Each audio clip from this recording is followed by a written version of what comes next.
update on the truck is it's not going to be ready by tomorrow, but it should be by the end of next week.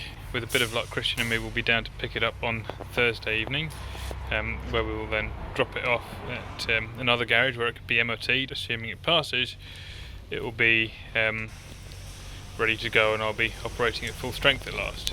It's becoming quite a pain not having it, especially as I've got more of my own jobs coming up in the next couple of weeks. Behind me you can see the price you pay for building things in a hurry without much care. So the result is I've got to not only build a log store now, but stack that firewood twice. I've got a ground saw job tomorrow, which is the poplars come over resting on a fence. I have a plan in my head. I have one functioning ground saw right now, which is slightly worrying, and it's the only saw that I have that will be big enough. All my hopes tomorrow are pinned on this guy. So the root plate is completely compromised, rotted, and not providing any support at all. So the plan I've got is I'm going to get the line up a neighbouring tree and stick some pulleys in it, tension the pulleys, which will take the weight of the tree off the fence, and then I'll be able to work on it without the risk of it putting more weight on the fence or slipping and falling and crashing straight through it, which, if I just plough into it without thinking, is probably what will happen.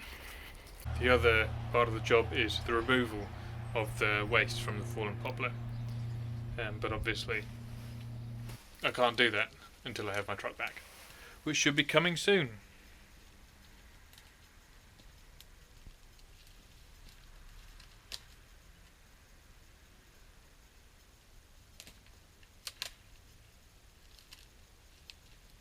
So the first part of dismantling this fallen stem was to take off any extra weight that I could, and to bring it back so it wasn't totally overhanging the fence, which is what I'm doing now.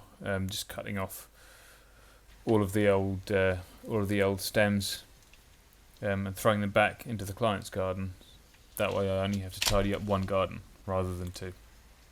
So they're all very dead, very rotten, and very dry, and very light, which is handy.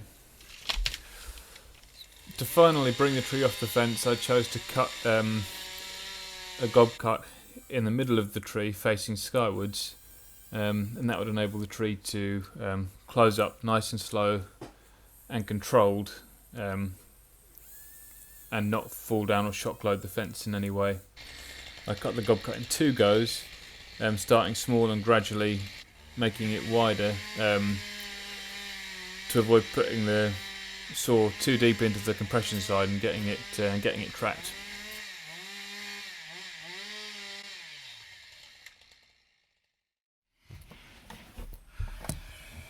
Well, I think that job went fairly well, apart from the van breaking down and discovering that my zigzag is worn out.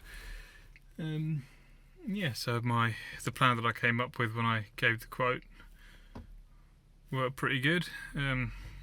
It's 1:07 now, and I've done as much as I can do until I get my truck back, and I'll return some Saturday or other with a full setup and my chipper, and a more comprehensive clean-up kit to finish tidying up his garden and get rid of the waste for him.